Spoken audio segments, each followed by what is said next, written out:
Hello, once again. Welcome to another edition of Top 10 Worst of Lists, the premium example of Top 10 Worst Lists throughout the entirety of the internet. I'm your host for this evening's fantastic odyssey of information and enlightenment. And my name is John Cusack. And I've got a lot of, just a top 10 list of top 10 worst bands of all time. This is an essential top 10 worst list that everybody should be well versed with. And it's a lot of the people who will go ahead and are trying to sell product and shift units. You won't catch me trying to shift a unit on Top 10 Worst Ofs. Trust me. But a lot of the people who are out there specifically trying to shift units, they're going to be talking about, the top 10 through top 500, I guess is the longest list. Of bands that I've seen. And they'll give you like something that's very subject to populism, crass, front runners, posers, people who sell a lot of sort of records and stuff. Has nothing to do with intrinsic creative spunk. But with me, you're going to get a lot of spunk. Okay? The spunk is going to be at a premium level with Top 10 Worst Ofs. And I'm going to savage the hell out of a lot of bands that you're going to think I'm intentionally doing this as trying to be a provocateur to ramp up my views and all kinds of stuff. Because there's nothing that anybody likes more than, being enabled to hate something. Hate is the dominant emotive feature of the human mechanism. Today's day and age. But before we get to that, I've got just a little bit of business to take care of. Number one, I'm nuts. I cannot be trusted. Anything that I say here, and I think you should be able to figure this out for yourself, but I want to get out in front of it, cannot be relied upon. Now, I'm only saying this not because of empirical data or, objective truth. I think that I'm pretty much on the money, personally. I think I'm have an adroit, nimble brain, which is given to realizations, assertions,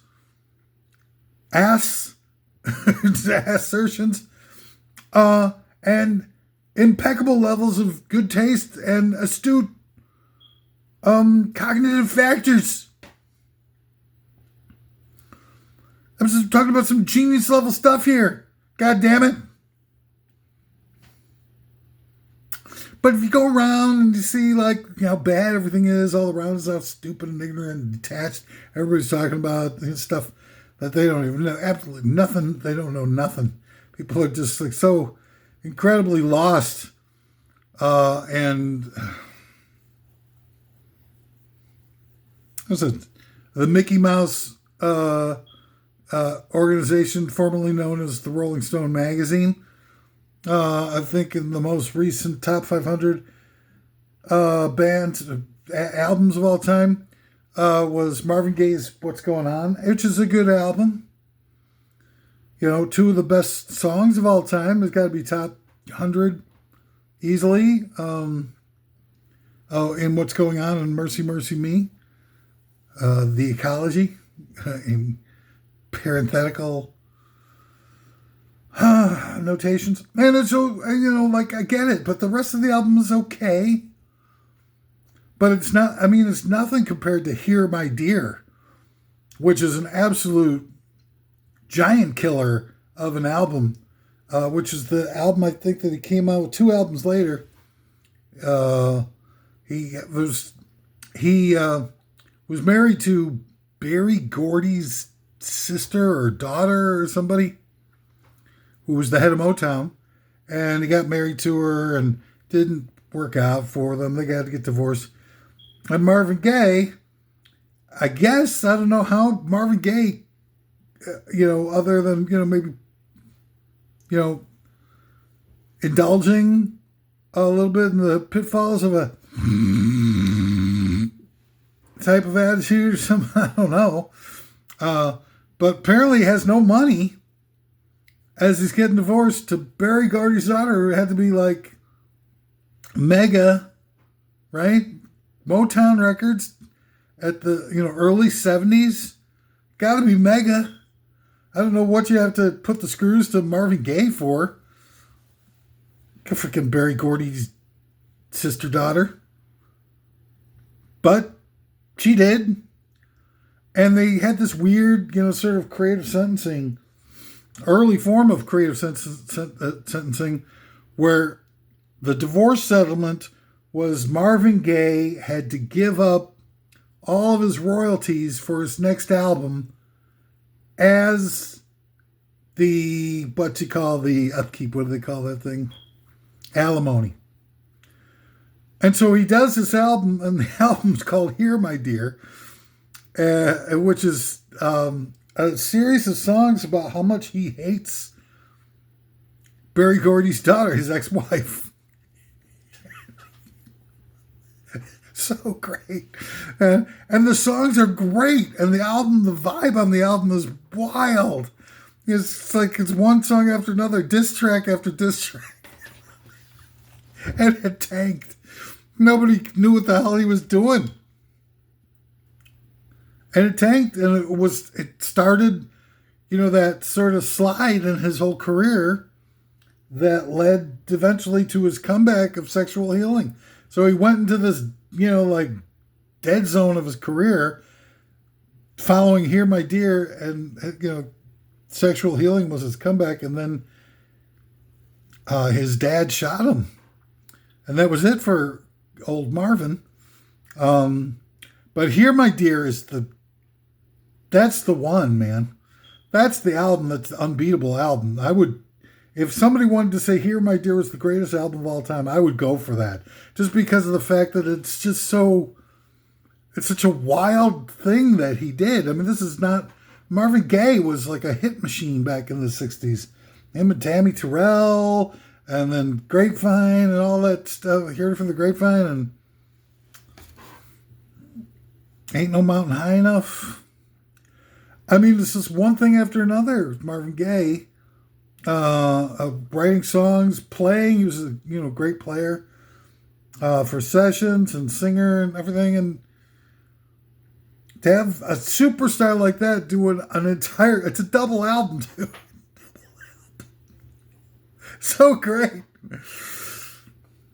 And Marvin Gaye. So, I mean, but that type of stuff doesn't have any place in modern American culture. Modern American culture, the most influential musical act of all time, without a doubt, is Milli Vanilli. An act of a couple of models that were brought together to mimic the fact that they were supposed to be like a fake musical duo that had nothing to do with the music that was being put out under their name. It's like the Brady Bunch episode where they got the Johnny Bravo, which is the greatest episode of TV I've ever seen, for me personally. They get Greg Brady to be the new Johnny Bravo because the old one, I don't know, they kicked him to the curb. I can't remember. But they got Greg Brady to do it, and Johnny Bravo is a big, sort of manufactured idol like everybody is now. Because they force feed us, on an all-you-can-eat diet of phoniness and posers.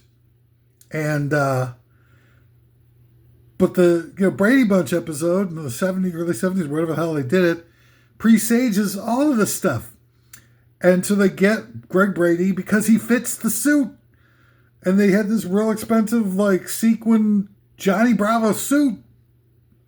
And so they go out and they bring him, and he's like, playing a lot of songs, like, keep on, keep on, keep on doing it, right? And he's doing that stuff or whatever. And he does the Johnny Bravo thing, and they throw a bunch of effects on it.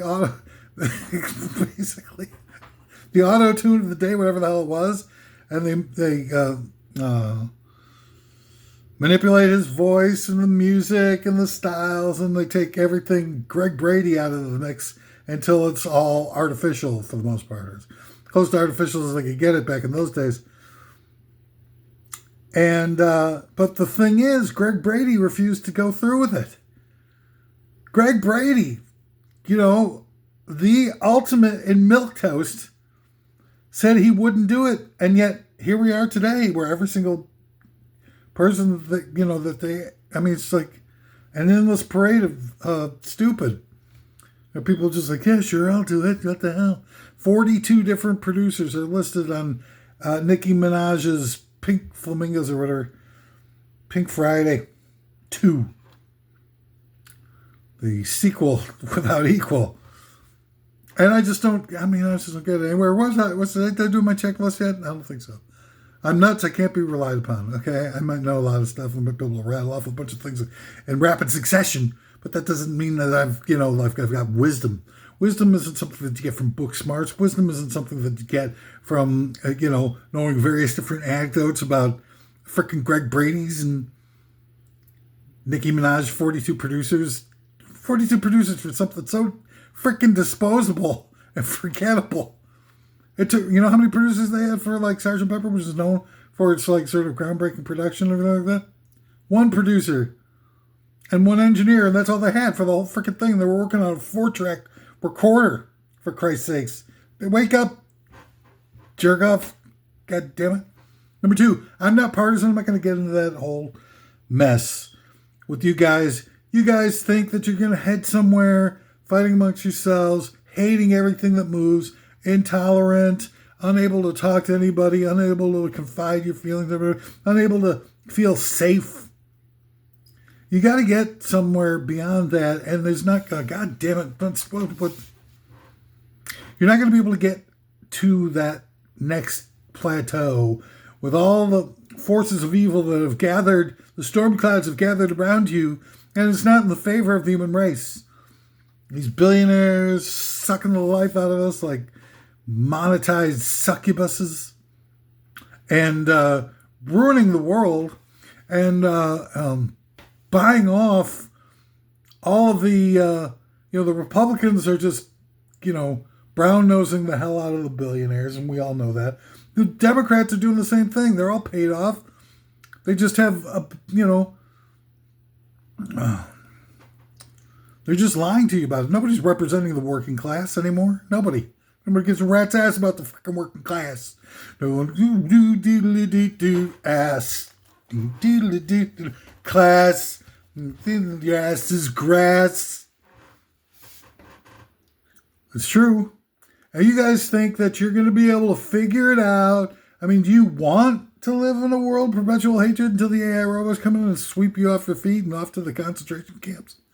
Or the COVID or the Iran war turns into a nuclear affair and wipes out the human race, and that's it for everybody. Do you really want that? I think that a lot of you do. I think a lot of people have death wish. I think a lot of people are going to vote for Giant Comet in 2028. The frickin' front runner for the Democrats is Kamala Harris. Jesus frickin' Christ. Can you believe that? The least popular person in the 2020 primaries became less popular as vice president somehow and was force-fed to us somehow as the Democratic nominee in 2024 without anybody being able to vote. And so the whole country has got a guy who's been campaigning for 20 years for to become dictator of the United States, malefactor, supremo, and then you got a vastly unpopular. Only thing that she ever did to get anybody, any prominence, any interest in her was when she blindsided Joe Biden in the 2020 debate during the primary season. I think it was the Miami debate. And she blindsided him about some obscure, supposed compromise bill that he worked on with a Dixiecrat back in 1975. Look, Dixiecrats were a fact of life. She didn't go into explaining what that was. She just blindsided him and said, look, you worked with the Dixiecrat and you canceled a busing initiative, so on and so forth. Everybody was like, 1975? Somebody worked with... didn't talk about Dixiecrat. Nobody knew. Nobody even knows about what a Dixiecrat is, was, became. The Dixiecrats refused to vote for anybody in the Republican Party for 100 years following the Civil War because the Republican Party was the party of Lincoln. So the Democrats had to work in conjunction with the Dixiecrats to get any legislation passed. It was just that was just the way it was. Not a great thing. Nobody's proud of it, whatever. But, how are you going to do? Are you going to do nothing? Like it is now? Like the only thing that happens is in favor of the aristocracy, and you've got nothing to show for any of the working classes and anything like that. Not a single legislative win in I don't know how many decades. You think that's good? Who do you got to represent you? Anybody in entertainment? No. They're all rich kids, Nepo babies, and sellouts, and idiots, and airheads, and what you call it when they're famous for being famous. And then, what do you got? Somebody in the economy that's representing the working class? George Soros. Are you buying that? George Soros is like, 200 on the Forbes 200 richest list, and supposedly he's controlling every goddamn thing in the whole goddamn freaking universe. No, he's not going to help you out. No, nobody's going to help you out in the economy. It's, all the people who've got the lion's share of the big bucks are all Republicans, and they say, Kamala spent, Donald Trump in 2024. I want to see the books. Let me see the books. I bet you anything that's just another made-up lie. Who's going to check them? Because you're not going to get any help with any of the mainstream media. The alt media, the alternative medias, are all written by the same people writing the mainstream medias. They're all certainly getting the checks from the same resource. It's all paid off. So I'm not doing the partisan thing anymore. I'm doing one thing only. Do unto others as if you do them to you. Judge not, lest ye be judged.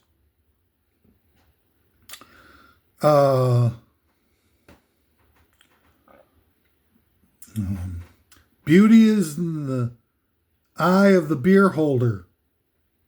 The angle of the dangle is inversely proportional to the heat of the meat. All right. So, I'm going to do this list here, and it's not going to seem like they are actually. This is a real list. It's but this list was put together by a team of former pizza delivery people who gathered together with me out by Sequoia National Park in California and came up with this list while taking copious amounts of mojitos mixed with salvia.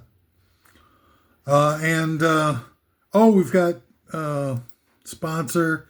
Today's sponsor is what's it called? His sponsor. Here we go. A new delicatessen in town, Crosby, Stills, and Nash. And from the people, Fruit Loops manufacturers, Meat Loops. There's a Near Tofu also, which is tofu-esque tofu substitute made entirely out of meat. Near Tofu, now available in your local grocer's underpants. All right, so now we're finally ready for this wow and incredible list. This is perhaps I think this is going to be the most popular list that we've ever done. We might get up to double digits. Might get up to 10 viewers on a list like this. Anyway, so the top 10 worst bands of all time. Number 10, Van Halen. Now, I get it. You know, people are going to be like, oh, Van Halen, yeah. And you're not going to just be like some trying to be controversial in order to be able to, you know, piss people off and make them all hate it. I'm telling you, Van Halen, okay? Look, the first, whatever it was, 4 albums or whatever. 1, 2, Women's Children first. And the one with Mean Streets and stuff like that are all got plenty of really great rockers and stuff. And then Diver Down's got a couple of really great songs, and mostly filler. But hey, you know, they were doing a lot of albums, right? Bing, bing, bingo. And then 1984, which is one of the all-time greatest rock albums of all times, without a doubt. Up there, you know, right below Aerosmith's Rocks. Aerosmith Rocks, number 1 rock album of all time. Number 2, 1984 by Van Halen. But the problem is they throw David Lee Roth out of the band after that, their peak album. So they get a lot of points taken away for that. So your Van Halen at the release in 1984, they're at 100. And then you take, for getting rid of David Lee Roth, you got to take 70 points away. Because that's like dumbest move of all time. He's the greatest frontman maybe ever. And you toss him out, so you're now down to 30%. You've now got, I think it's going to be worse than that. I think you take 90% away right there. You take them down 10%, which means they're like F minus already. Right there, just for getting rid of David Lee Roth. I'm sorry, you can't do stuff like that and think you're going to get off scot-free. I'm not giving nobody's getting a hall pass today on this list. And then to replace David Lee Roth, the greatest frontman of all time, or in the team photo, and you replace him with Sammy Hagar, the red rocker, who can't even drive 55. Here's a guy who's, you know, he's driving, not always on an expressway. You got to drive on some side streets to get to the expressway, right? He doesn't have a house on an expressway ramp. So at some point, he has to drive under 55, or is he driving over 55 on side streets? And this guy, I don't know, he's got like 20 different signature name brand tequilas and stuff like that. Lives on Cabo Wabo or whatever. So he's drunk probably 99% of his day. Wakes up, doing shots like madman, double-fisted shots. He's got like his like Cabana Boy filling up the shots. You know, faster than Alex Van Halen does the double bass pedals in Hot for Teacher. He's tanked out of his gourd 5 minutes after he woke up in the morning, and then he's driving over 55 down the side streets to get to the expressway where he can legally drive over 55. And then he brags about it. It's just so bad. I mean, look, Montrose, that first album with Sammy Hagar, is a classic. It's directly under, it was probably number 10 all-time albums, rock albums, Montrose. It's up there, man. I'm sorry. Bad Motor Scooters is a jam. And what together else? Rock Candy, I think it's no. That's jam after jam on that album. And I seen some of they had, I don't know if they still got it, like live clips of them in like a studio playing live for real and doing Bad Motor Scooter. And Sammy Hagar has got the slimmest waist in the history of mankind. Like it's got like a 20-inch waist. And he's belting out Bad Motor Scooter, and it is awesome. It is. But that's the only good thing he ever did with his entire life. He comes into Van Halen and turns it into a hot mess. It's the Van Hagar is like the stuff that drips out of the bottom of a dumpster in the middle of the summer in back of a Chili's. And it's just all that greasy, spicy mess and the juices.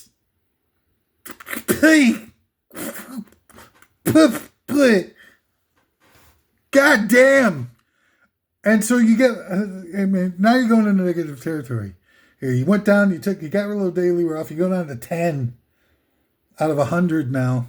From 100 with David Lee Roth in 1984, down to 10. Now with Sammy Hagar, it's got a negative 1,000. Sammy Hagar is so bad. The music they did with him was so white bread and forgettable and That's horrifying. I mean, hang on a second. Let me get my thesauruses out here. I gotta see horror something. Man, it's a monstrosity. Freaking thesauruses are awesome. All right, number 9 of the top 10 worst bands of all time is ABBA. I mean, look, I'm going to be running this different. You know, like all those people, Mamma Mia, how can you say that? You're out of your freaking mind, buddy. Now, I'm not out of my mind when it comes to this stuff. I'm right on the money. I think that emotionless music, robotic music, everything like that is all a setup that they murdered and assassinated every decent, really expressive musician that's ever lived. I'll go through it with you if you want to get on the phone. You can feed me any name. Everybody from, they don't necessarily all die. Some of them just have their lives ruined. Ray Charles gets busted for drugs. Chuck Berry gets just busted on the Mann Act. Buddy Holly actually dies. Richie Valens actually dies. Elvis, they drafted into the army. Jerry Lee Lewis, sort of committed harakiri and ruined his own career by marrying his 13-year-old cousin or something. Eddie Cochran dies. Gene Vincent is in the car with him, and he's never the same. And by the end of the 50s, all of the most, I was going to say vivacious, all the performing artists with the most vitality, originality, and expressive power were all dead or ruined. Little Richard is chased away from the business with, I'm sure, a million death threats. As flamboyant guy like him in the 1950s singing We're Gonna Ball Tonight on Rip It Up. It just had to drive everybody nuts. And even the people in the North were so deeply racist at the time it's just Alan Freed is destroyed with the payola scandal. I mean, all the really greats were killed off in the 50s, and then just in the 60s, the Beatles snuck in on the tail end of the Kennedy assassination because they were from Britain. And they, whoever was, COINTELPRO or whoever was pulling off the assassinations and the destruction of people's careers, they didn't have the reach in England at the time and didn't expect it because by 1960, everything in American music was doo-wop. Sterilized, Sam Cooke, dies in weird, like inexplicable ways. Sam Cooke, super rich, hit after hit, like a dozen top 10 hits in a row, is naked in a sleazebag motel in the bad part of town and gets shot by some lady who's working the night shift there. It's inexplicable. This guy's like super well to do. And he could get, like $20 hookers easy. Back in 1960 money, that's mild to moderately disease free. And then, the Beatles kind of, and Capitol Records tried to inhibit the Beatles from becoming popular. They wouldn't release, because they were tied in with EMI, which is the Beatles label. And they had the first look and refused to release introducing the Beatles. And they had to go to some tiny little VJ Records or something like that, which didn't have the ability to be able to promote them well, but they still, gradually started to sell some albums. And they released, I don't think they released She Loves You, or they didn't promote it, and they didn't promote Please Please Me, or didn't release it, one or the other. And, but the VJ Records thing was starting to make, some noise. And they're like, well, it's too late. We just got, and they were all worried about, the same clandestine services that were doing all these things were all caught up. I mean, it was only a couple months after Kennedy was killed. So they were busy knocking off all the material witnesses and covering up things. So they didn't have the manpower. And the Beatles at the time were only a boy band, and they didn't realize how big it was going to get. And before you knew it, it was out of control. And Capitol finally, with "I Want to Hold Your Hand," decided, well, we got no choice now. We got to cash in on it and manage it the best we can. And then everybody starts dropping dead again. After the Beatles saved rock and roll, the Byrds start making hits out of, like heavily political and iconoclastic songs, such as, Turn, Turn, Turn, which was written by an actual guy from the Blacklist, Pete Seeger. And then they follow that up with Mr. Tambourine Man, #1, by Public Enemy #1, Bob Dylan at the time, who's basically the leader of the counterculture, the intellectual figurehead of the counterculture, Bob Dylan without doubt. And then they do 8 Miles High. So they get rid of Gene Clark. They give him some kind of, I would imagine, a toxic cocktail on an airplane flight, and he freaks out. And he has to leave the plane. They're like, if you leave the plane, you're out of the band. But he couldn't help it because he was freaking out. And he was out of the band, and it was never the same. And they, within a 3-4 months, they were totally irrelevant. I mean, they had a couple more, minor league hits and stuff like that, but nothing even close to rival what they had in that 3 single run. And then it was the same exact thing that had happened to Brian Wilson a year earlier. He was on an airplane flight. I'm guessing that somebody gave him a toxic cocktail, and he had a psychological, attacky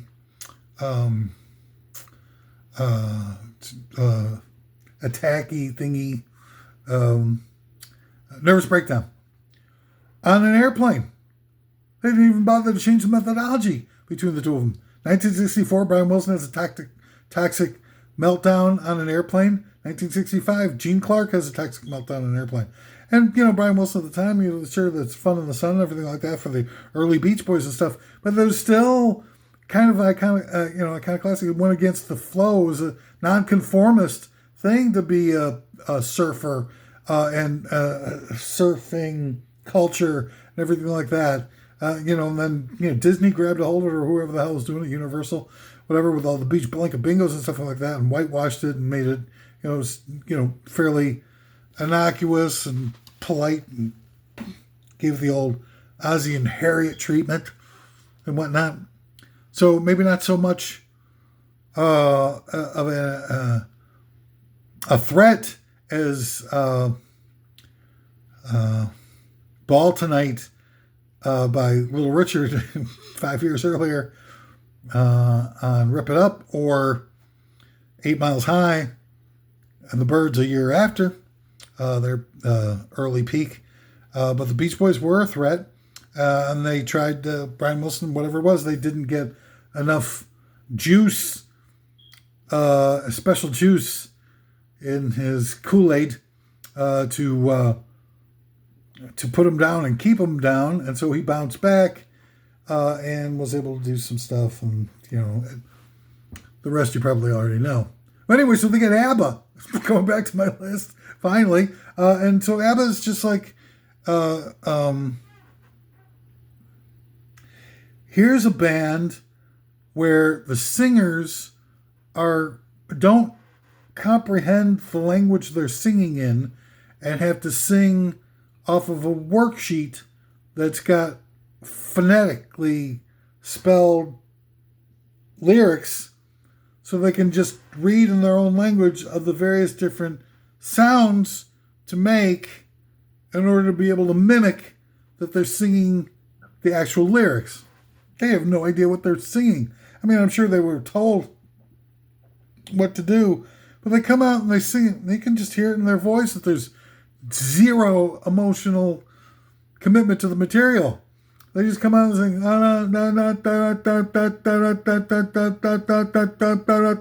no melody, no nothing, no emotion, just like robots. And why even bother to do a song like that? What is the point? And a lot of people love it, but they're all nuts. The people who listen to this stuff and think that this music are out of their freaking mind. No wonder Meryl Streep can sing it, because she's, like a talentless hack sellout like Meryl Streep fits exactly right in with the whole aesthetic of ABBA. It's whitewashed, garbage, intellectually vapid, empty, aberrant, disposable puke. How's anybody? I mean, it typifies that era of what they were doing. I mean, they killed off all of these great people, Hendrixes and Joplins and Morrisons, and all these people who are doing Sly and the Family Stone. Who knows what happened to that guy? Just sort of, they put out the Fresh album, which is amazing, and come on the heels of There's a Riot Going On and Stan, and just one album after another is just brilliant, and then he's gone. He's off doing, I don't know, driving around in an RV, hanging out, being Sly Stone, trying to find a hat that'll fit his ginormous, magnificent afro. And it's, and all these guys are just gone. All of a sudden, just every single one of them are gone. And many of them under, like, really messed up, curious situations. And for every single one of them, they replaced them all with brain dead morons. A couple of whom will appear on this list, so I don't want to get too much into the details. But you get like the Foreigners, and you get Melanie, and you get Bobby Goldsboro, and the Partridge Family, and you get Carpenters. Everybody thinks like the Carpenters are so great. What do you think about the Carpenters and ABBA? What the hell's wrong with you, man? Don't you have any musical taste whatsoever? I do have musical taste. That's why I don't like the Carpenters and ABBA. It's like these guys come in with this completely phone in their performances. This is not music to me. Music to me is Tina Turner belting it out in 1969, singing River Deep, Mountain High live. It's 10,000 times more powerful than the studio version she did with Phil Spector. And I just,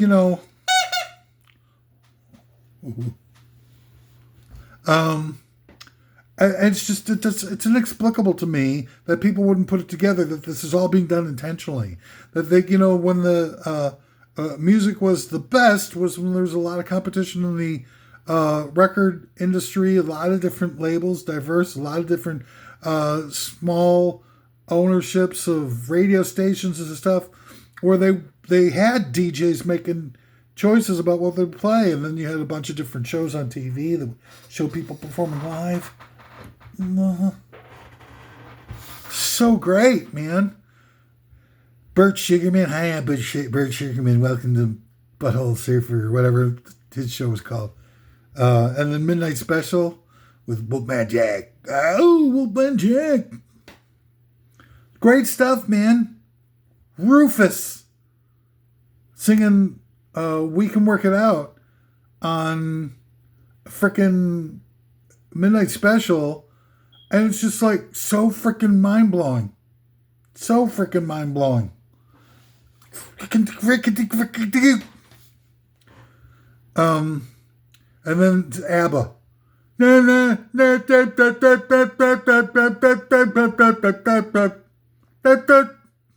It's like, like a bunch of nursery school kids singing frickin' nursery school. I told them, took ABBA out to the woodshed. And it's just garbage. And the fact that people like it now is confirmation of the fact that it's garbage. Because people are freaking out of their freaking minds. They become so diseased with this malignancy that's been put into their brains, their hearts, and their souls about what music is. Music is trite garbage, and it got you by degrees. Then they started in the 70s by replacing all the acts that they kicked out, they killed and destroyed with Foghat and Toto and Pablo Cruz and all these completely spiritless, boring, mechanical nonsense, suburbanite hell spread all over the place. It's like freaking Father Knows Best musical or whatever. And then they got ABBA's like sort of just leading the charge, man, and just like impossible to be able to figure out how people wouldn't figure it out. And then they come in with the 50s revival. There's just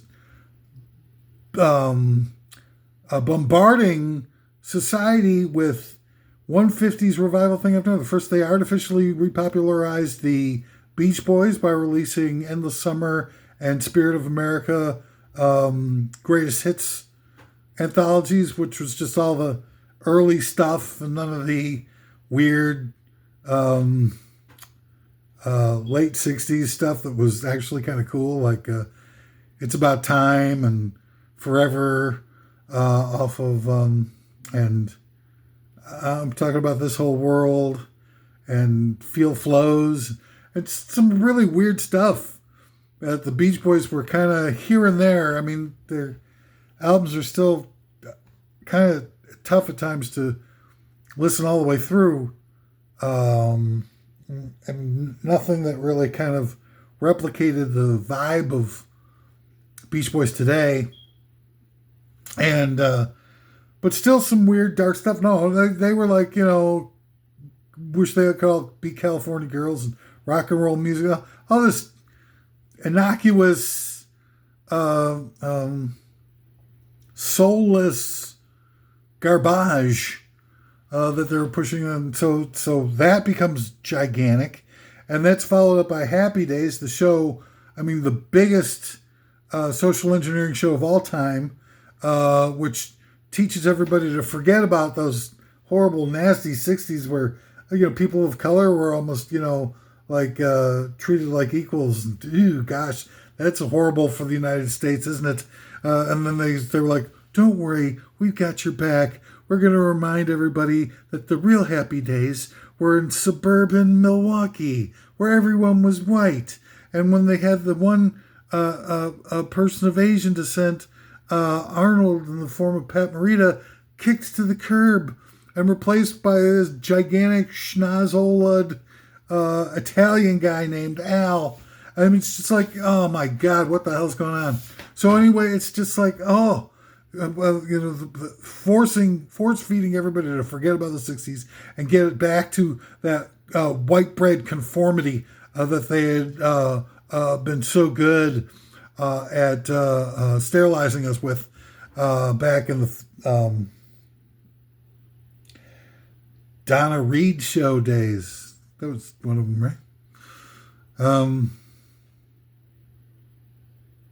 And it's and ABBA is a part of what's going on the other side, where quite frankly, disco music was just absolutely brainless.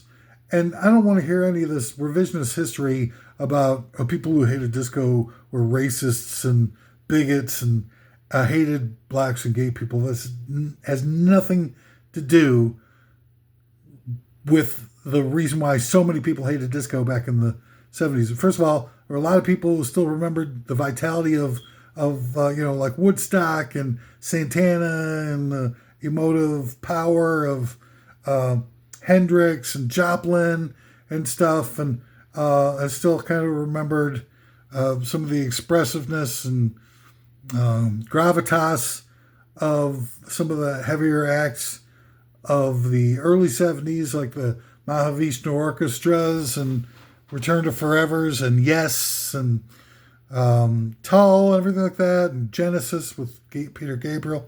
And they were used to having stuff that was like super expressive and virtuosic, and you could listen to a million times and hear something different and new, or even like early Zeppelin and stuff. And to have disco come in with everything's the same beat and the same tempo, and that boom boom of the kick drum relentlessly turned way up in the mix of every single goddamn song. And that combined with the whole aesthetic of the disco culture of the polyester suits, the gold chains, the shirts unbuttoned to one's nethers, and the slick back hair and the bird dogging chicks and bang a beaver attitude, and everybody's out to do coke and get laid and act like a total freaking idiot. And that's what was. I mean, it's like Saturday Night Fever, watching John Travolta going, "Oh, what do you do, Vinny Barbarino?" and get coked up and raping a lot and all that kind of stuff. People were just like complete freaking lowlifes and had nothing to do. No, by and large, I mean, it's a million, 10 million probably to one of people who were like that, polyester idiots, coked out of their gourd, looking to get laid. Now they didn't have the Woodstock generation where they could go to protests and stuff and pick up on people, hippie chicks and stuff looking for free love. That was gone. Now instead they had Studio 54. Well, not Studio 54. Studio 54 was one aspect of it, but just going out and, like dressing up like a freaking poser and going out and getting yourself somebody to F and F is, I think, what they used to call it. To frig and forget. Frig and forget. And frig being a little bit more of a tart expletive. But it's the way it was.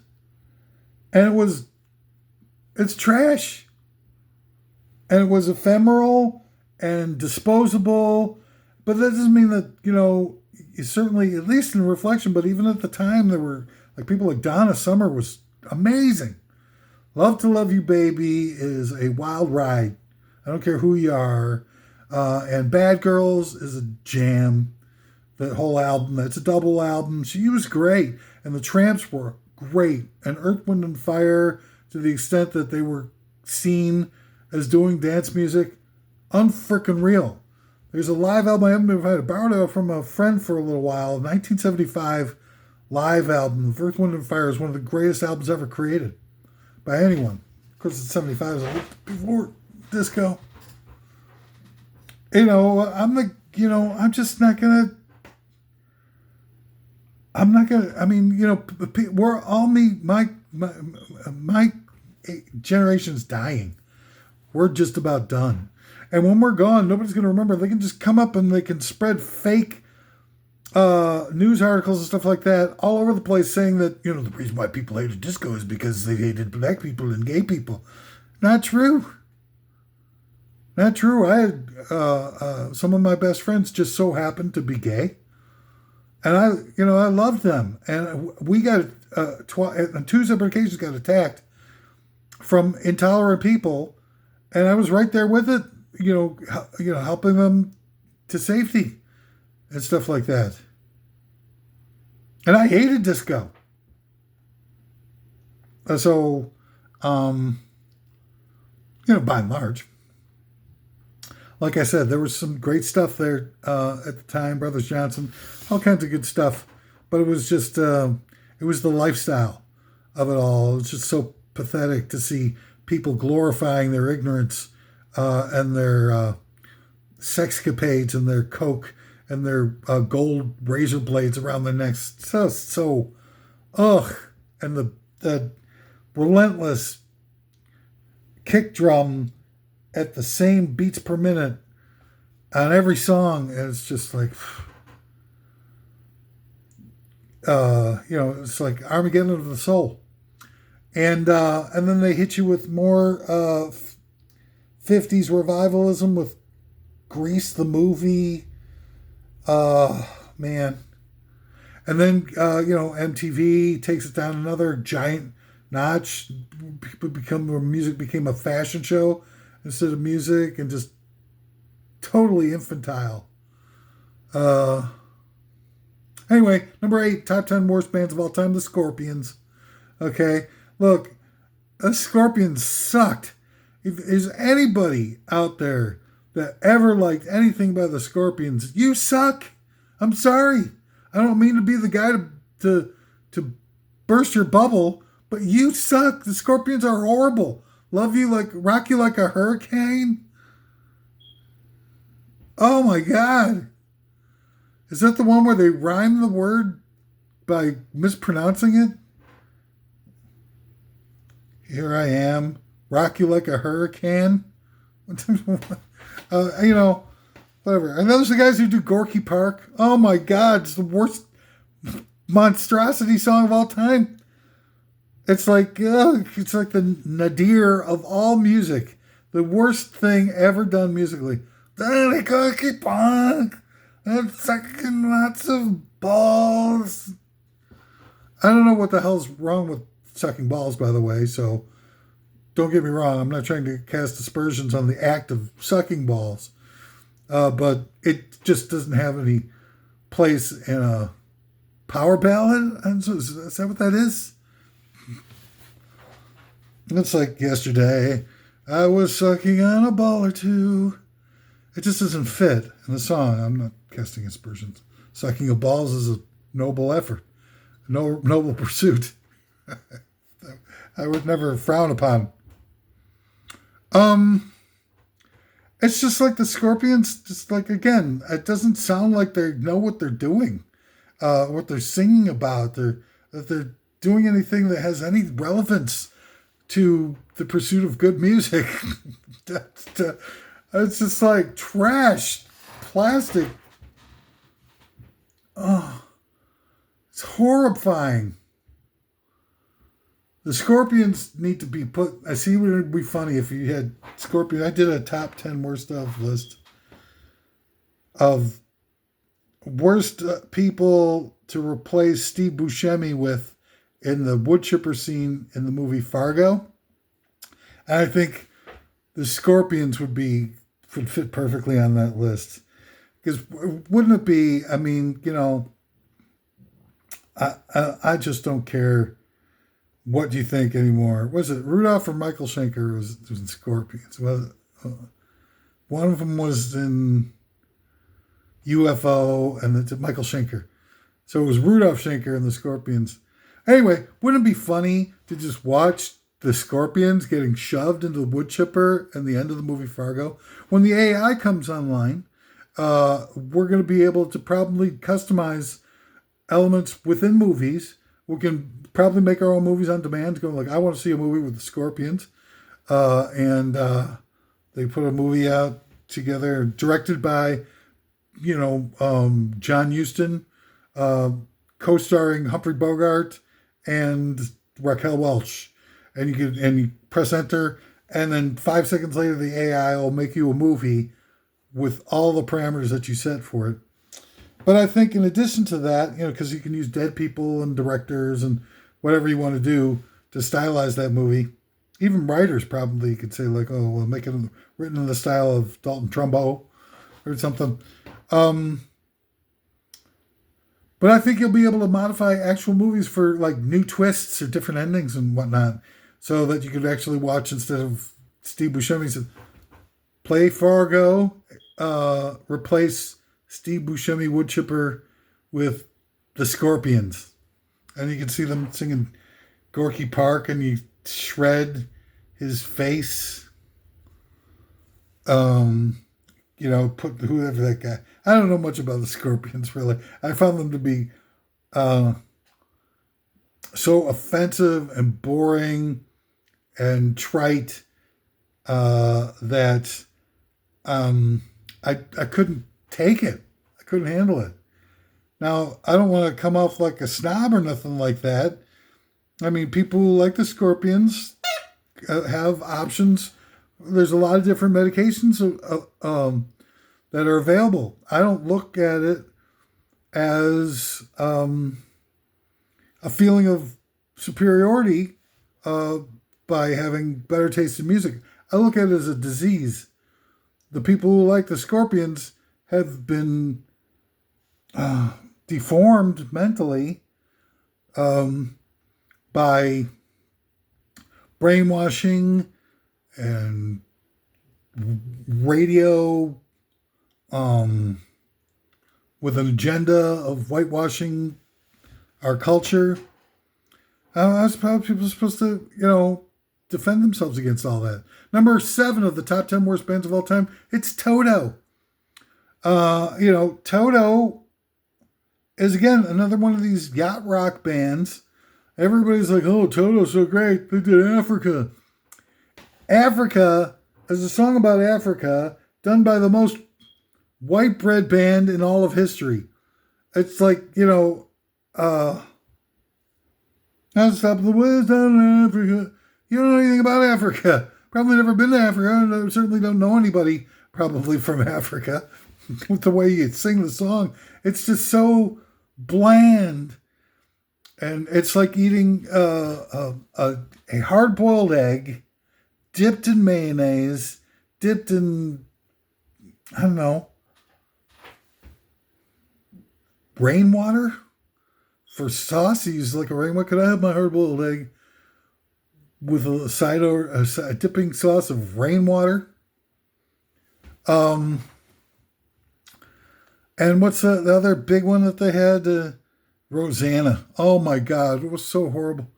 So painful to listen to. Rosanna, Rosanna, I'm going to chop my head off and scoop the brains out. Diggy, diggy, diggy, diggy. Each album comes with its own grapefruit spoon, so you can dig down through your nostril and scoop your brain out. So you don't have to actually feel anything. Number 6, top 10 worst bands of all time. And I know a lot of people, Jet Porcaro, man. Oh, Jet Porcaro is such a hot studio guy. And I listened to some of this stuff, actually. They played the hell out of it on radio, and Africa's got this big resurgence and stuff. Who knows why? God knows why anybody would have to be subjected. That's a clear indication that what I'm saying about a third-party outsourced propaganda ministry intentionally brainwashing and social engineering people to be dumb, dull, lifeless, uninspired, unimaginative, psychotic, heartless drones is Toto. And you're just listening to it, it gets your life force is diminished by hearing this stuff, whether you know it or not. You probably don't even realize it.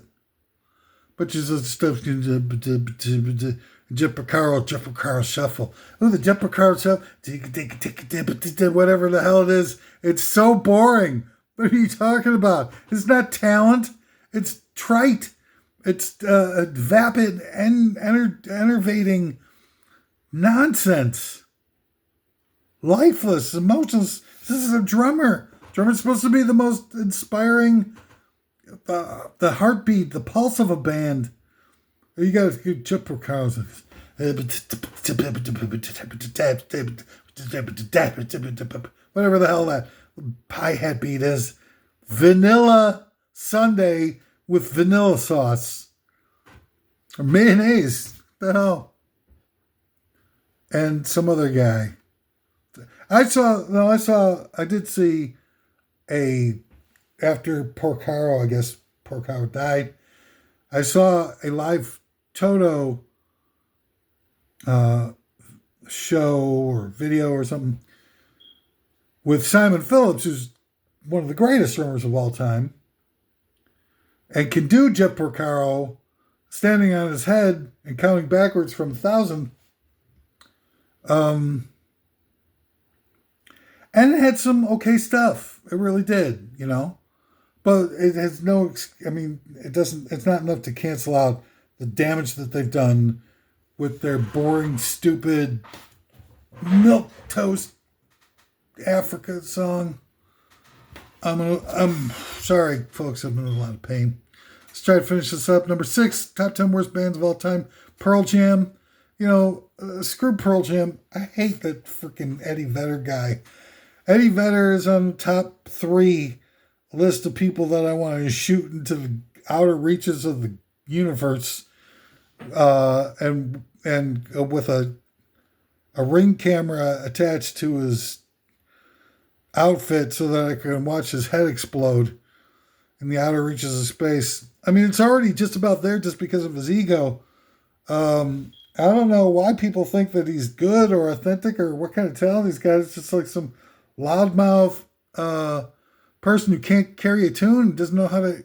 I mean, there's stuff like in Dylan stuff where he's bending the tonality of his voice so that it's kind of close to the note he's trying to hit. It's charming in some situations. And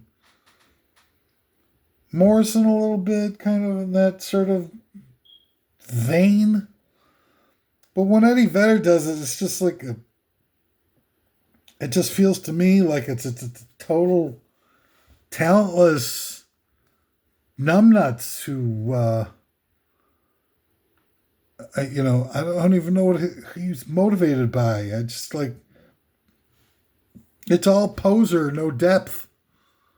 And is being such a big fan of Neil Young is a clear indicator of that, because Neil Young, here's a guy who's done 50-something albums or something crazy like that, and only 3 or 4 of them are even listenable.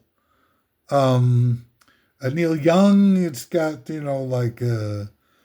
After the Gold Rush and Harvest and I don't know, man, one other album. And then Live Rest. And that's it. Right? Is there anything else that's listenable? What's that one everyone knows this is nowhere? Is that him? With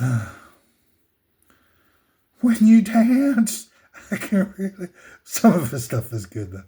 That song, when you dance, really loud. He does sound like a goat though, doesn't he? That Neil Young guy. When you dance, I can. Welfare mothers make better lovers. Some of it's good, man. Like Rockin' to the Free World. I dig that, man. And so, stuff. There's stuff to like about Neil Young, but Jesus Christ, measured against the 50 albums that he's done, 45 of which are garbage. I mean, unlistenable. And he poses so much, so goddamn, no wonder he gets along with Eddie Vedder. But the worst, of course, of Pearl Jam is this big crusade that they did back in the 90s, this anti-Ticketmaster thing, and they made such a big deal out of it, and they painted themselves to look like saviors of the rock business, and, like the real deal type of people. They weren't the real deal people. They're doing it all for the publicity. And you could tell back at the time, when you were seeing them on interviews, I don't know that it's easy to pick up all these years later, when they're trying to,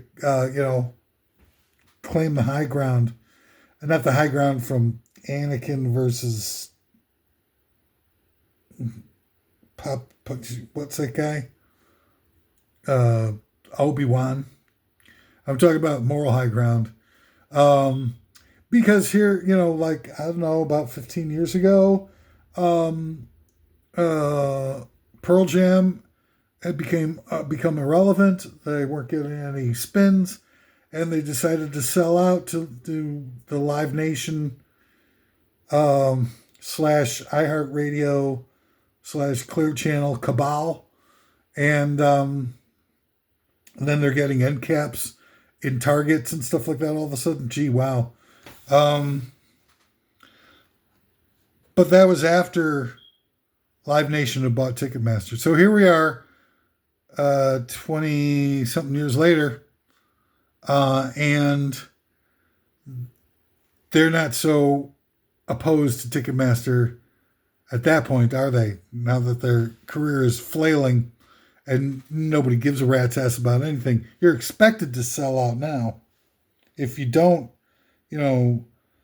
sell out to Live Nation or get yourself on a judging chair on some stupid ass talent contest, people start to look at you funny. Number 5 of the top 10 worst bands of all time, Asia. I mean, here's a band. This is making up some of the greatest musicians in all of history. Carl Palmer, who was a powerhouse drummer for Emerson, Lake and Palmer. Jeff Downs, who's, whatever, along for the ride. Steve Howe, one of the greatest guitar players in rock history, without a doubt.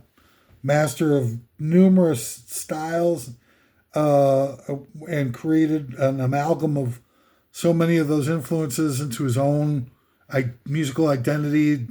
Just absolutely peerless skill set when it came to playing music and apparently writing some of the stuff. And his weird vocal style, which is kind of grotesque in its own way, but kind of fits in with the beautiful harmonies that Yes would put together.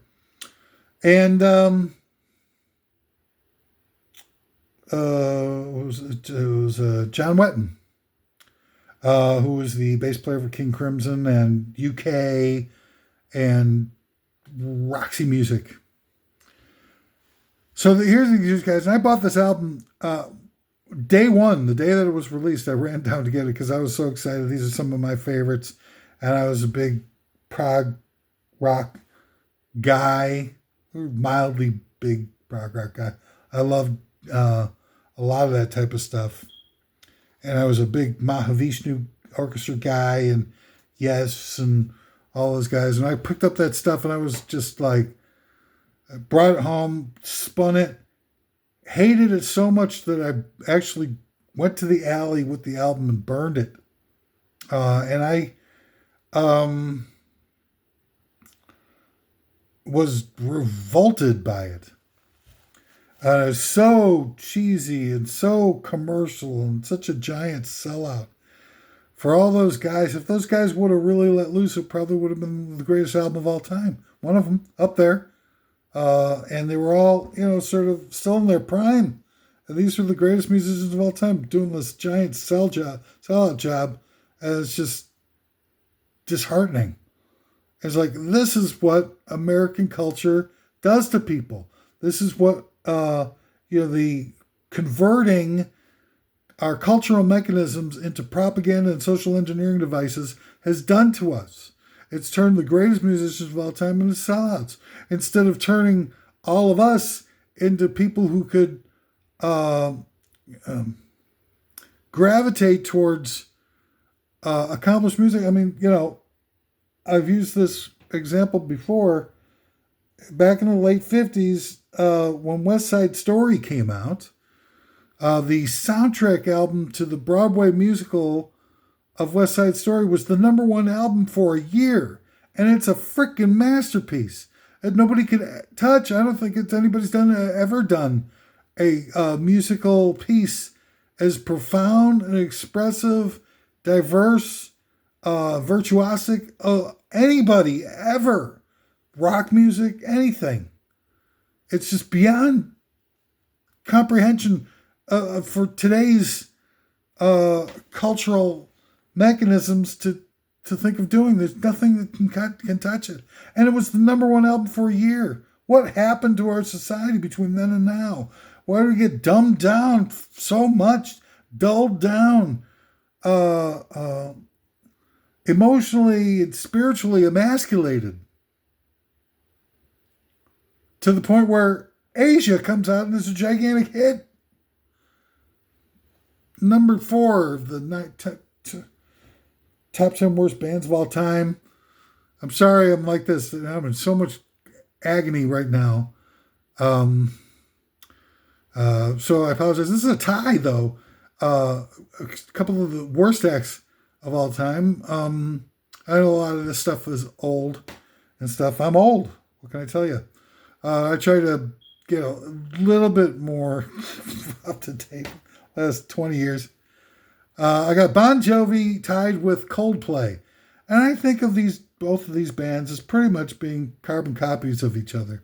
Bon Jovi being, sort of a Ken doll of the music industry, having nothing redeeming with the quality of his music, the genuine nature of his personality is just, here's a guy who's about as insignificant, flighty, has nothing redeeming or interesting to say in any of his songs. I'm a cowboy on a steel horse at a ride. I wanted dead or alive. No, you're not. You're John Bon Jovi. It's the sexiest man alive, probably for 10 years in a row on People magazine, with this gorgeous mane of hair and a really popular rock band in a surface-minded era and stuff. And you're getting $1 million videos made of you and your band and playing all giant stadiums and stuff like that. You're not wanted dead or alive. You're just, wanted by a bunch of suburbanite jagoffs. Berghoffs. And Coldplay is even somehow worse. I don't know how Chris Martin is just like, it's like somebody, you ever see that machine that they got for NASA? They have it in a movie sometimes. Centripetal force or centrifugal force. I can't remember which one is which in terms of spinning around I don't know what the hell. One of them is the opposite of the other one. That's the best I can put together right now. The one that spins you outward so that you're, I'd love to see him strapped onto the arm of one of those things by his feet so that they spun him around until his brains, first of all, his brains start to come out of his ears, and then his head starts to hit against the side walls until it just flops off. All while somebody in the control room is playing the song Yellow. Super loud volumes. What a joy that would be for me. And I don't know if I'm wrong about, maybe a little bit, perhaps, bitter, that somebody like that would get all the... it's not do bad things happen to good people? Because that's how good people become good people, by my way of looking at it. It's why do good things happen to bad people? And clearly Bon Jovi and Coldplay and all that stuff. Is they rigged the game so that the worst people possible are the ones that they're promoting and giving the heavy level spins to. It's like Chris Brown. How does Chris Brown get heavy rotation spins after he beat the hell out of Rihanna? I mean, look, we've got, you can't see Kevin Spacey can't do a movie. Harvey Weinstein's in jail. Louis C.K. Canceled for, what has been a decade and a half now. Woody Allen can't make a movie anymore. I mean, these are all lefties, by the way. And that should not be a fact that's lost on you. Who's some of the other lefties? I just don't, they're not coming to mind right now. But this purge that they did of lefties under the guise of the Me Too movement is eliminated all these people. John Kricfalusi from Ren and Stimpy, and the other guy with the Rick and Morty guy. He got thrown off of 2 hit TV shows that were really unique and diverse and inspirational and intellectually driven. And his career got ruined. None of those guys can do any work anymore in their chosen field because of, they've never been found criminally, other than Weinstein, have never been found criminally responsible for anything. Now, they got enough money to be able to head off civil suits with a settlement, with an NDA, so that we don't find out what really happened. And so I'm guessing that a lot of the stuff was worse than what we heard, but still, we heard what Chris Brown did to Rihanna, and we saw there were pictures, and he beat the hell out of her. And yet his career took off after that. Oh, man. Number 3 of the top 10 worst bands of all time. Bad Company was a tie. Bad Company / Free. That's really the same band. For the most part. Both of them so trite and horrible. A lot of people they love. Their Bad Company became inducted into the Rock and Roll Hall of Fame. God knows why. They had like 2 or 3 songs that got some radio play. The rest of it is just garbage. It's just, like music to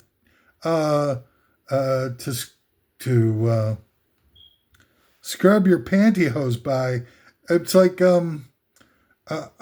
I can't even picture anything. If I had omnipotent powers, unlimited powers, and I was told that my job was to create a band that's so vanilla that it would cause brain death in people and be used occasionally as a replacement for anesthesia when people had allergies to traditional anesthesia medicines. It would be Bad Company / Free. And people love Free, man. This is like you talk about a critic's darling. What a load of horse hooey.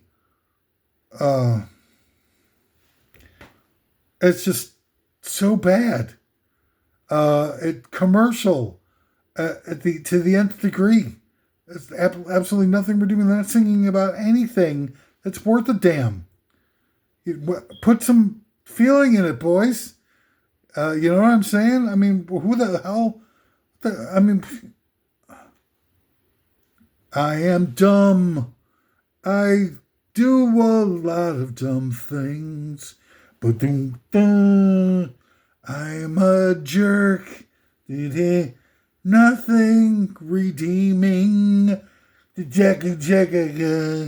Bad Company. So, disposable.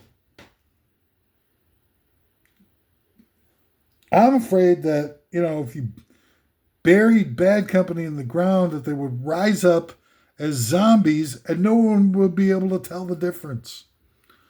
Number 2, the top 10 worst bands of all time. And they got to be here. They got to be on every top 10 worst list of top 10 worst bands of all time. And it's the Eagles. I don't know. How does it... and this is, again, another proof that our society has been intentionally sterilized. Our souls have been whitewashed and bleached to the point of being see-through, disposable plastic. And the proof is that the Eagles' greatest hits is like the biggest selling album of all time. Peaceful, Easy Feeling. Take It Easy. What? Etc. They got a song about shoes, these shoes or something, on their greatest hits. It's like mouth drool time. You put on the Take It Easy, Eagles, and it's probably like a 3-minute song. By 2:59, even the most accomplished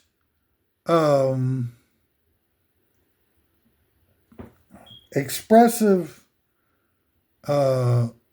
person would lobotomize themselves in order to avoid having to finish out the remaining 41 seconds of the song. And, brain dead morons in the millions are sitting around drooling all over themselves, listening to this stuff, like kind of going, yeah. Like those poor unfortunate people who are in the movie Awakenings. They're just sitting there, this is a horrible disease that they've got and stuff, and they're just kind of sitting there and they can't move. That's the Eagles fans. That movie is based on fans of the band the Eagles.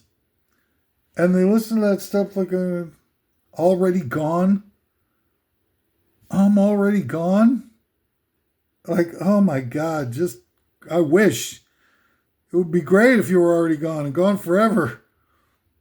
All right, then, so the top 10 worst band of all time is the Rolling Stones. Now, look, here we go with all the people are thinking again, like with the Van Halen choice at number 10, that I'm just doing stuff to be intentionally provocative. I am not. I honestly believe that the Rolling Stones are the worst band of all time. Not because of the music, okay? The music is at times a stone cold groove, right? Can't you hear me knocking? The second half, well, the first part's pretty good too, that riff. Something they go into the second riff is it's like Santana. I love Santana. And it sounds a lot like probably a ripoff of Santana, come to think of it. I hadn't thought of that. And Bitch, riff is really great. Jumpin' Jack Flash, great. And I'm trying to think of another good one. I think that's about it. Give Me Shelter. Is that it? Of all the good ones? Live With Me. Off of Let It Bleed. That's a good one. Parachute Woman, Land on Me Tonight. That's kind of fun. Yeah. One or two songs off of She Do Be Shattered off of Some Girls. Before They Make Me Run. But, you know, why does it always have to be that bands are judged in all of these ratings systems by the music and not by who they are and what they did, what they were responsible for in their lives? Because when it comes to what the Rolling Stones represented and what they were responsible for, it's horrifying. And, you know, I gotta say, you got a band like Black Sabbath, who everybody loves. It's now, Black Sabbath used to be, I don't know, somewhere probably in the top 100 probably, but, you know, maybe in the top 25, maybe in some, mostly like between 50 and 25 for years. Now it's so fashionable to have Black Sabbath be on the top of everybody's, you know, lists and top 10 bands of all time and stuff like that. And I get it musically, like, you know, but look,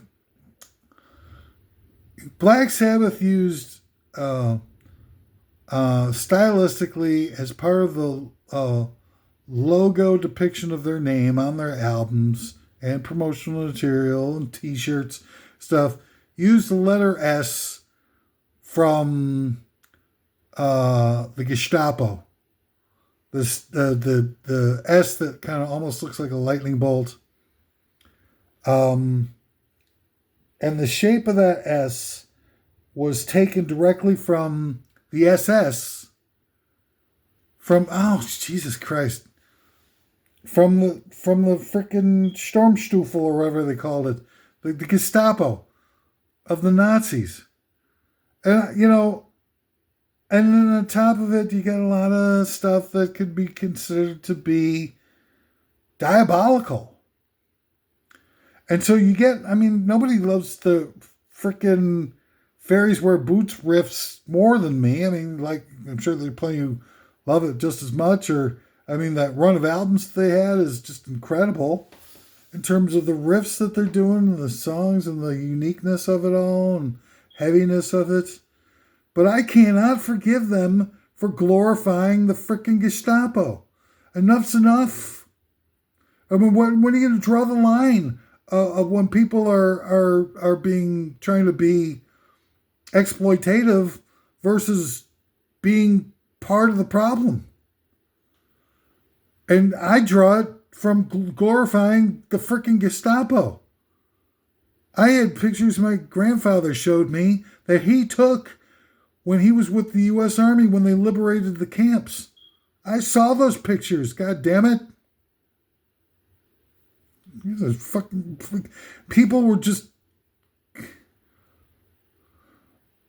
on piles of dead people with pictures that he took with his camera. I have his camera that he took those pictures with. And, you know, it's just no excuse anymore. And people don't think it's cute, or they dismiss it, and they can do whatever they want. They're wrong. And that's part of why Nazism is still around and so strong. It's now the control of the world. The most advanced military and intelligence service in history, and bringing the world to the brink of destruction.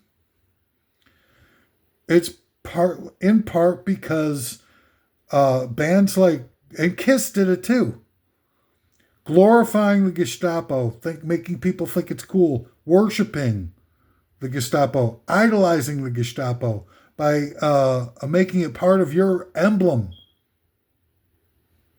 I can't forgive it. And music is not important anymore. It becomes like, listen to that makes you sick.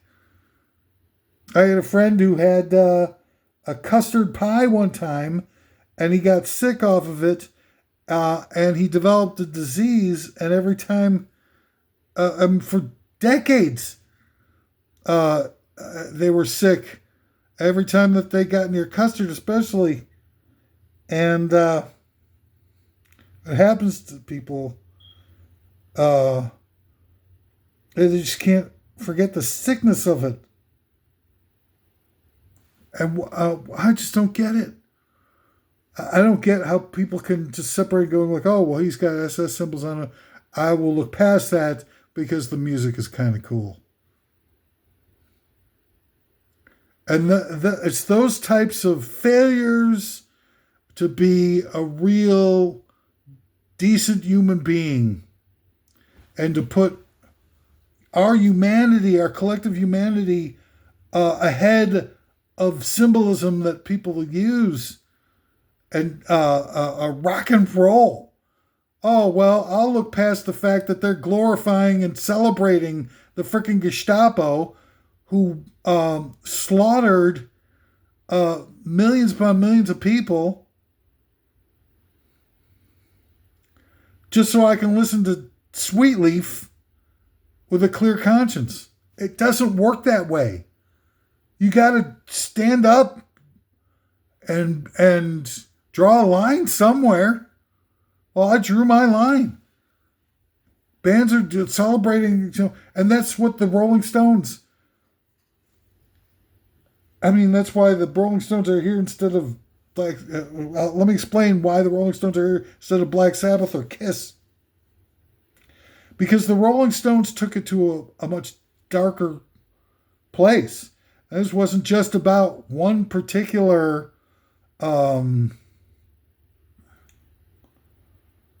evil cabal.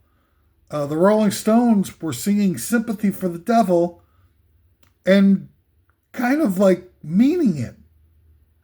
Like trading off of, they did this under Satanic Majesty's request.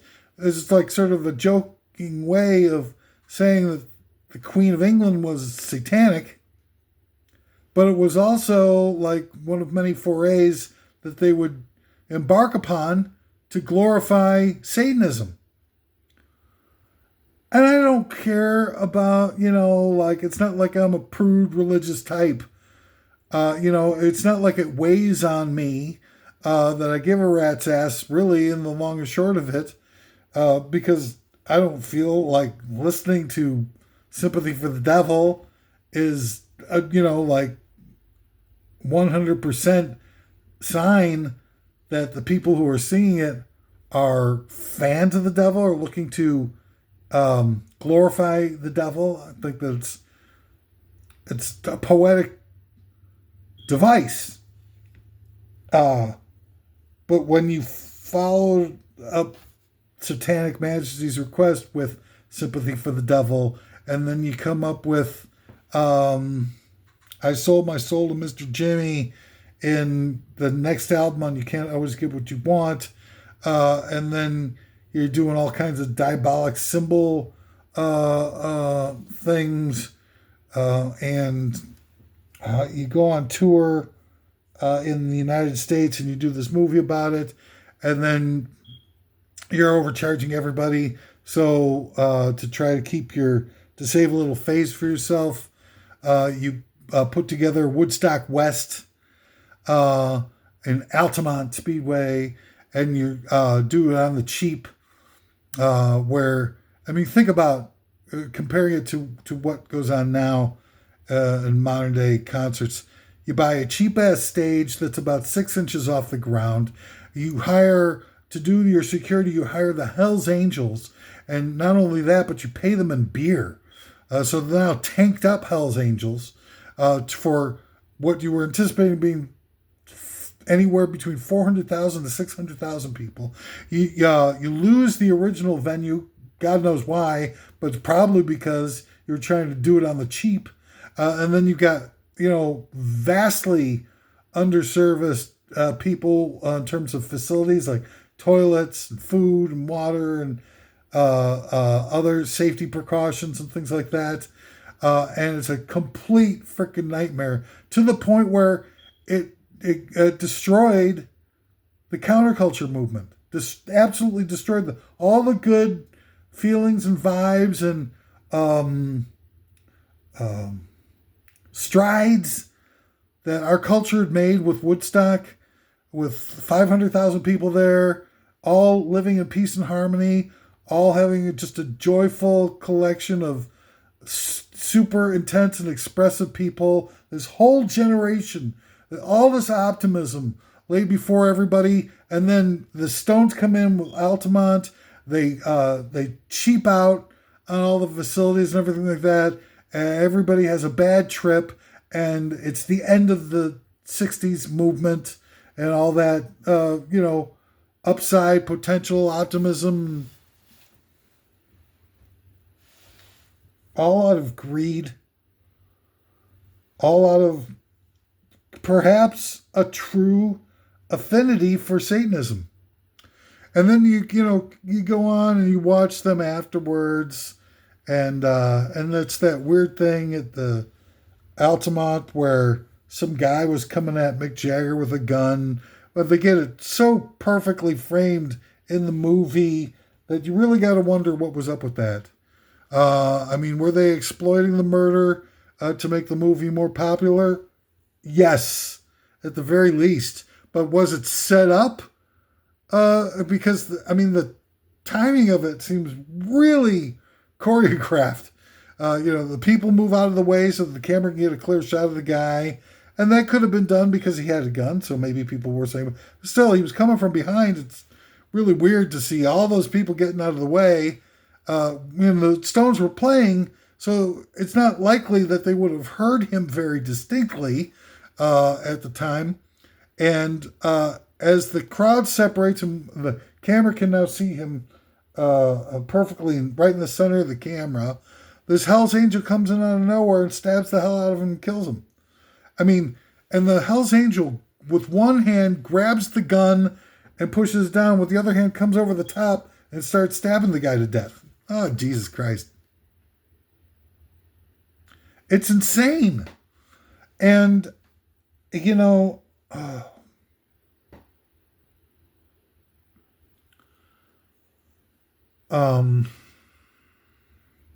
I'm missing out on a lot of this stuff I'm thinking about, but the Stones copy the Beatles every step of the way, except try to reverse it, like be the bad boy version of the Goody Two Shoe Beatles, and so they just would copy them. The Painted Black with the sitar on it came out like a few weeks after the Beatles released Norwegian Wood with the sitar on it, and then the Beatles do a song is All You Need Is Love, and then the Stones do a song called We Love You, and then which is similar sort of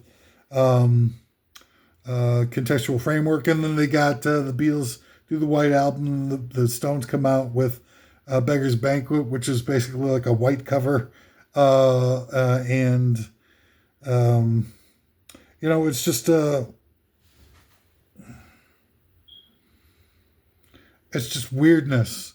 And later days you had Jagger, who would he's just, it's not just embarrassing himself. It's what are they doing these tours for where they're charging so much money, making so much money after all these years?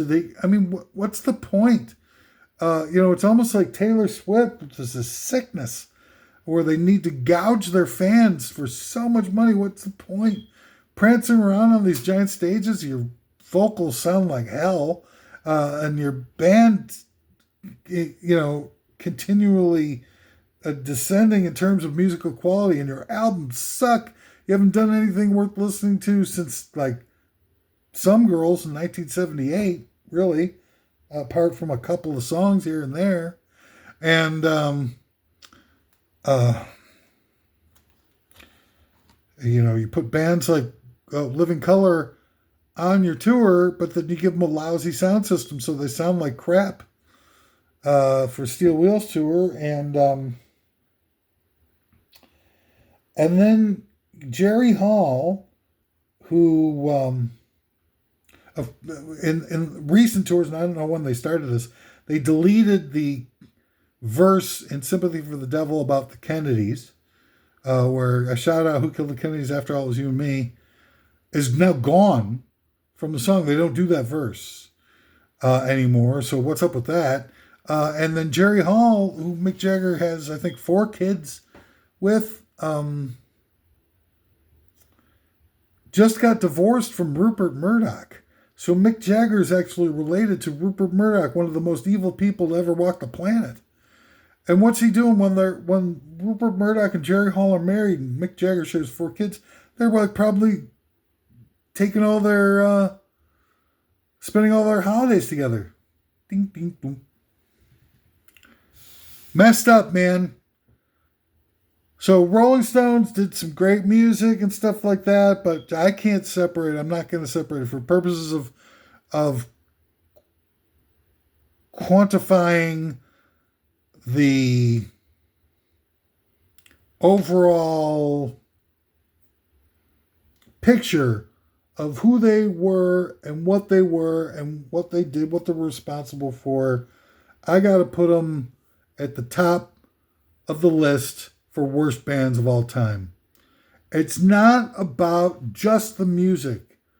And that's how I think we've been led by the nose, where we think, because now, like, country music is just a bunch of product placement and stuff. It mixed in between the white power hidden references and with dog whistles.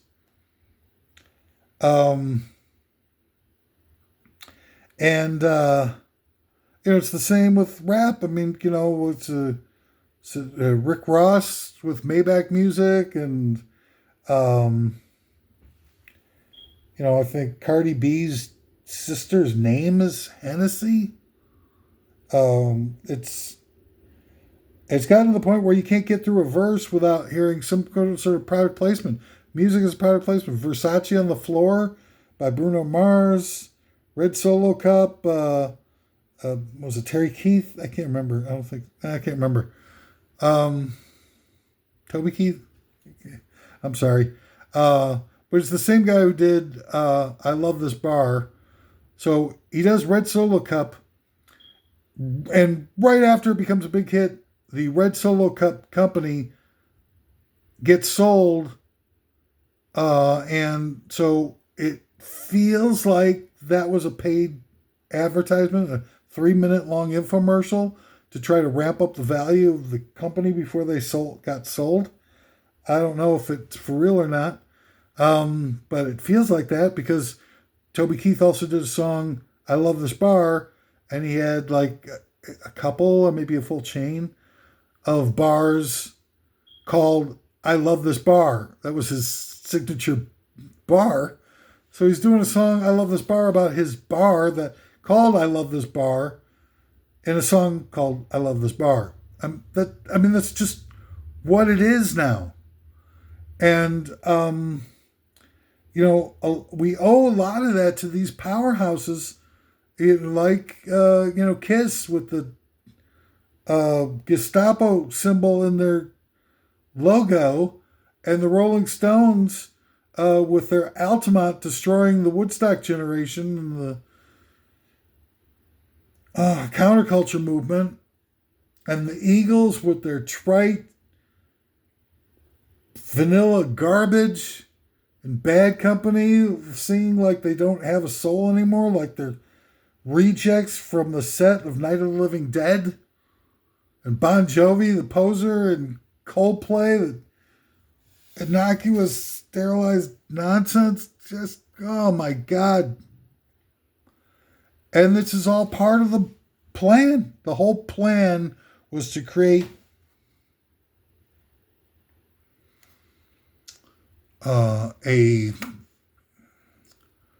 turn music into a social engineering device. They saw in the 50s and 60s how music was turning everybody on and enlightening them, waking them up, engaging their minds, their souls, and their spirits. And they're like, this could actually work out for us. If we get rid of all the leaders, the charismatic leaders, and they did, and we consolidate the corporation so nobody can color outside the lines anymore, and they'll act as gatekeepers for us. We can use this same idiom to turn people off and make them conformists. And that's what they did. And it's time to stop looking at just whatever it is that you're getting off on Daft Punk. Jesus Christ, what the hell are you thinking of? That you think that's somehow good or laudable, or that they give out Grammy awards to people who sell product and they don't give a rat's ass about the musicality of anything, and they tell us by shaping the goddamn award like a phonograph, they tell us that what's most important to us is shifting units, selling records. Or else it would be like a treble clef or something, or a music note or something. It's not a music note. It's not a treble clef. It's a freaking record player. It's a cookbook. Frick the Grammys. They're part of the problem. They're in on it. They gave a freaking award for Song of the Year to Sam Smith for a song that he was found to have plagiarized 2 weeks earlier with a Stay With Me, was found 2 weeks before they gave him the frickin' award to have been plagiarized from I Won't Back Down by Jeff Lynne and Tom Petty, neither of whom, after decades of really great yeoman's work, had never received a Grammy at all. And Sam Smith is getting a Grammy for stealing from Jeff Lynne and Tom Petty. Did they give him the Grammy to award him for stealing? I think they did. Sorry, I remember my nose is super freezing in here. I apologize. It's not because I've been all coked up. I wish. No, I don't. Anyway, that's all the time I got for this one. I'm sure I probably stepped on a few toes. I don't know if you've seen how much agony I'm in this particular episode. It's profound. So if it makes you feel any better about, me maybe bashing some of your favorite artists, maybe you can take some comfort in the idea that my life is just horrifying. And I cry every time I wake up. I make the best out of it. I have a lot of fun. This has been an incredibly exciting adventure for me, even with all the pain. Bringing to you the top 10 worst bands of all time has been a real honor for me and a pleasure. You're going to change the world. You got a lot of heavy lifting to do. And if you don't, you're out. The human race is done. Kaput. Finito. Sayonara. Well, anyone to put it. AI robots are coming. They're right around the corner. They're going to frick you up like nobody's beeswax. And, I spent 30 years trying to bring about a peaceful revolution based on empowering what's good in people. Making them too strong to dominate intellectually, spiritually, emotionally, and physically by our sadistic overlords. And I failed. For 30 years, I did everything I could think of. And swing and a miss. What can I tell you? So I'm not, as I said earlier on, I wouldn't rely upon any things that I had to say, but I would think about it because I am right. Anywho, thanks for joining me on this quest today for a better tomorrow for all of us. You've been a real inspiration to me. Take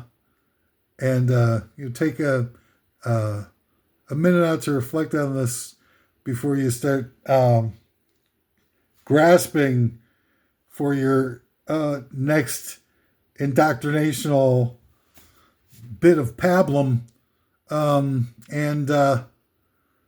It would be great if you'd smash that like button. Smash it. Let's just try and get through all this mess together. We'll catch you next time. We'll